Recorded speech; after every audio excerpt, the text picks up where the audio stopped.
அன்பை பாடும். என் நாவும் நாமம் போற்றும். என் இதயம் உம்மில் மகிழும். எனக்கென்றும் நீர் போதும்.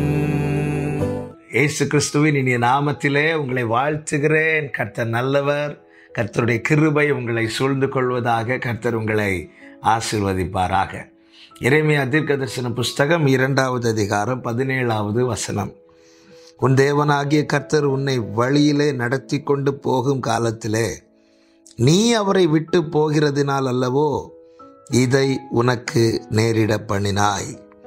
கர்த்தருடைய பரிசுத்த நாமத்திற்கு மகிமை உண்டாவதாக. எரேமியாவை கொண்டு தம்முடைய ஜனத்தை நோக்கி கர்த்தர் பேசுகிறார். தம்முடைய பாரத்தை, வேதனையை எல்லாம் தெரிவிக்கிறார். ஆமென். சுதந்திரிக்க வேண்டிய ஜனம் இப்பொழுது அடிமையாயிருக்கிறது. அதை தான் கர்த்தர் கேட்கிறார். அதனுடைய 14வது வசனத்தில், இஸ்ரவேல் ஒரு வேலைக்காரனோ, அவன் வீட்டில் பிறந்த அடிமையோ, ஏன் கொள்ளையானான்? ஏன் இப்படி நடந்தது? இந்த அநேகருடைய கேள்வி இதுதான். நான் ரட்சிக்கப்பட்ட பிறகும், நான் உடன்படிக்கை செய்த பிறகும், நான் அபிஷேகம் பண்ணப்பட்ட பிறகும், நான் ஆண்டவரை ஏற்றுக்கொண்ட பிறகும் என் வாழ்க்கையில் ஏன் இப்படி நடக்கிறது? ஏன் இது நடந்தது?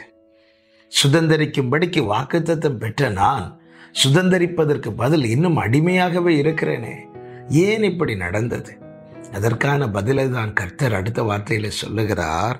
17வது வசனத்தில், உன் தேவனாகிய கர்த்தர் உன்னை நடத்தி கொண்டு போகும் காலத்தில், உன்னை அவர் நியமித்த வழியிலே நடத்தி கொண்டு போகும் காலத்தில் நீ அவரை விட்டு போகிறதினால் அல்லவோ இதை உனக்கு நேரிட பண்ணினாய்.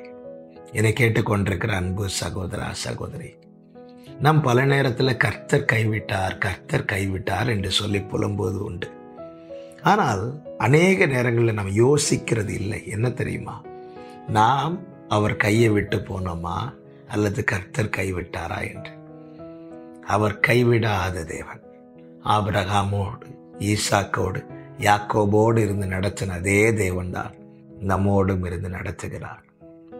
ஆமாம், நான் உன்னை விட்டு விலகுவதும் இல்லை, உன்னை கைவிடுவதும் இல்லை என்று மோசையோடு மாத்திரமல்ல, யோசுவாவோடும் சொன்னார்.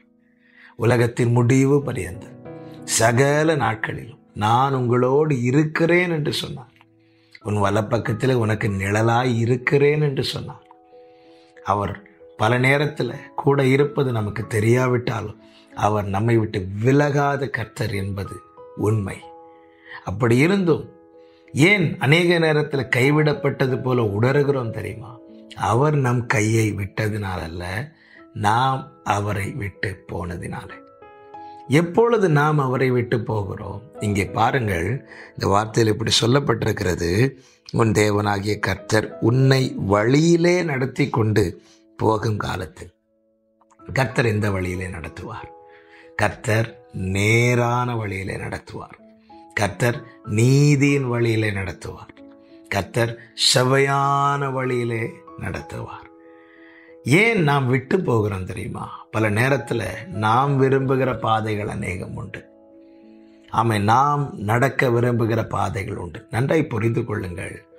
அவர் சரியான பாதையை விட்டு ஒரு நாளும் விலக மாட்டார். தேவன் நம்மை எந்த பாதையில் நடத்துகிறாரோ அதுதான் நீதியின் பாதை. நீதியின் பாதையிலே ஜீவன் உண்டு, அங்கே மரணம் இல்லை. தேவன் நமக்கு நியமித்த பாதையிலே நம்மை நடத்தும் போது பிசாசானவன் பல விதங்களிலே வஞ்சித்து பல காரியங்களை காண்பிப்பான். மாம்சமும் மனசும் விரும்புகிறதை செய்ய நினைக்கிறவர்கள் என்ன செய்வார்கள்? அவரால் நடத்தப்பட்டு கொண்டிருக்கும் போது அவரை விட்டு போய்விடுவார்கள். அப்படிதான் அந்த இளையகுமாரன் போனான். தகப்பனோடு இருக்கும் வரைக்கும் அவன் குறைவுபட தொடங்கினானா? இல்லை. தகப்பனோடு இருந்தால் எது செய்ய முடியாது தெரியுமா? பாவம் செய்ய முடியாது. எனவே இளையகுமாரன் என்ன செய்கிறான்? தகப்பனை விட்டு போய்விட்டான். அப்படி விட்டு போனவனுடைய வாழ்க்கை ஆரம்பம் பிரகாசித்தது. ஆனால் போக போக இருளின் ஆதிக்கம் ஓங்க ஆரம்பித்தது. அவன் வாழ்க்கையில குறைவுபட துவங்கி கடைசியில வெறுமையாக்கப்பட்டான், அடிமையாக்கப்பட்டான். ஏன் அடிமையானான்? எதனால் அடிமையானான்? தகப்பன் வீட்டில் இருக்கிற வேலைக்காரனுக்கு 3 வேளை ஆகாரம் கிடைக்கும் போது தகப்பனுடைய பிள்ளை ஏன் அடிமையானார்? வழியிலே நடத்தி கொண்டு போகும் காலத்தில் அவரை விட்டதினால் அல்லவோ? இந்த நாளில் என்னை கேட்கிற ஒவ்வொருவருக்கும் சொல்லுகிற கர்த்தருடைய வார்த்தை இதுதான். கர்த்தர் கைவிடவில்லை, நாம் அவரை விட்டு தள்ளி நிற்கிறோம். கர்த்தரிடத்தில் உங்களை ஒப்புவீங்கள். கர்த்தர் நியமித்த பாதை போதும், கர்த்தர் நடத்துகிற வழியிலே நடக்க என்னை அர்ப்பணிக்கிறேன் என்று இந்த வார்த்தையை கேட்கும் போதே உங்களை விட்டு கொடுங்கள். கர்த்தர் நிச்சயமாய் நடத்துவார், உங்களை சுதந்திரிக்க வைப்பார். எல்லா பிரச்சனைக்கும் முற்றுப்புள்ளி வைக்க இதுதான் வழி. கர்த்தரிடத்தில் உங்களை விட்டு கொடுங்கள். நல்ல தகப்பனே, இரக்கமுள்ள பிதாவே, எங்கள் பிரச்சனைகளுக்கு காரணம் ஆண்டவரே நீர் எங்களை விட்டு விட்டதினால் அல்ல, நாங்கள் உம்மை விட்டு போனதினால். இதை இந்த நாளில் உம்முடைய வார்த்தையை கொண்டு உணர்த்தினீரே, ஸ்தோத்திரம். நீர் நியமித்த பாதையிலே எங்களை நடத்தும். ஒப்புவிக்கிறோம் இயேசுவின் நாமத்தில் பிதாவே, ஆமென்.